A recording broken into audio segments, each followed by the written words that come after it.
I am the Tofu Golem. Please enjoy the video. You start by enabling Apple's person-to-person payment on both devices.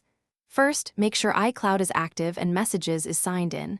Enable Apple Cash and Wallet and add a bank or card if needed. Once done, open Messages and pick the person you're paying. Tap the Apple Pay button in the app drawer, enter the exact amount, then choose a payment card from the selector. This sets up the transfer-ready screen so you can control the amount and payment source before sending. Next, focus on authorization and confirmation. After entering the amount, tap Pay to convert it into a tappable message. Press Send to present the authorization prompt. Authenticate with Face ID, Touch ID, or your passcode. This is how Apple verifies you. Once authorized, the message displays the payment bubble.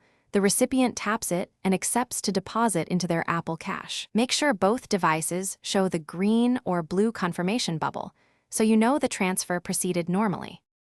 Finish by ensuring the recipient accepts the payment so funds move into Apple Cash.